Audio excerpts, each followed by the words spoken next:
Bom dia, boa tarde, boa noite, caros ouvintes. Tudo bem com vocês? Espero que vocês estejam bem. Lembre-se de se protegerem do Covid e de mandarem um mimo pra gente, tá bom? Pra gente poder continuar com o nosso canal aqui. Então vamos lá. Uma coisa que Hitler e seus amigos têm demonstrado é como foi relativamente bom para os intelectuais o período dos últimos 100 anos. Afinal, como comparar a perseguição a Joyce, Lawrence, Whitman, Baudelaire, até mesmo Oscar Wilde, com o tipo de coisa que está acontecendo a intelectuais liberais por toda a Europa desde que Hitler assumiu o poder. Joyce deixou a Irlanda desgostoso, não teve de fugir para salvar a vida, como quando os tanques rolavam em Paris. Previsivelmente, o governo britânico havia banido Ulisses quando foi publicado, mas retirou o banimento 15 anos depois, e, o que provavelmente é mais importante, ajudou Joyce a continuar vivo enquanto o livro era escrito. E mais tarde, graças à generosidade de um admirador anônimo, Joyce pôde levar uma vida civilizada em Paris durante quase 20 anos, trabalhando em Finnegan's Wake e cercado de um círculo de discípulos, enquanto laboriosas equipes de especialistas traduziam Ulisses não só para várias línguas da Europa, como até mesmo para japonês. Entre 1900 e 1920, ele conhecera a fome e o abandono, mas levando tudo em consideração, sua vida poderia parecer bastante boa para alguém que estivesse vendo de dentro de um campo de concentração alemão. E o que os nazistas fariam com Joyce se pudesse pôr as mãos nele? Não sabemos.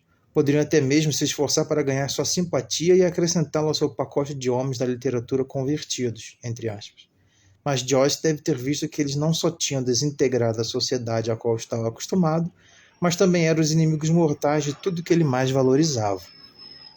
A batalha acima, entre aspas, da qual ele desejara estar, afinal, concernia bem diretamente a ele mesmo. E gosto de pensar na ideia de que, antes do fim, ele terá chegado a fazer alguns comentários não neutros sobre Hitler, e vindos de Joyce devem ser bem sarcásticos, que hoje se encontram em Zurique e ficarão acessíveis depois da guerra. Tribune, 10 de março de 1944. E assim finalizamos esse grande capítulo, bem interessante, sobre essa questão da neutralidade e também um pouco da memória, quer dizer, aquilo que a gente escreve fica como informação, fica como uma memória para as pessoas do futuro, e elas podem traduzir, pelo menos não 100% correto, porque é difícil, né, algo assim, mas elas podem traduzir aquilo que está acontecendo naquele contexto histórico.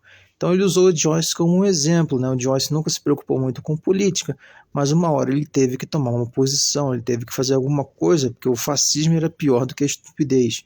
Ou seja, ficar isolado, se concentrar na própria vida, ignorar todo o resto do mundo, isso é ruim, mas o pior que isso era o fascismo.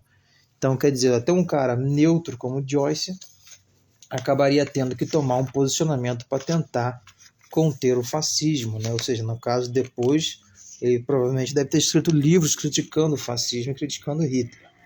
É até bom de verificar isso, né? Estou supondo isso através do que o George Orwell escreveu aqui. Mas também ele cita essa questão dos políticos, ou seja, quanto mais um político digamos assim, mas não, quando o político morre, ele é sempre elogiado, mesmo que ele seja um bosta. Agora, se é um escritor, se é um sujeito crítico, se é um sujeito pacífico, se é um sujeito amoroso, gentil, ninguém gosta de elogiar esse tipo de gente, né? Então ele fala, os bons escritores não costumam ser elogiados muito.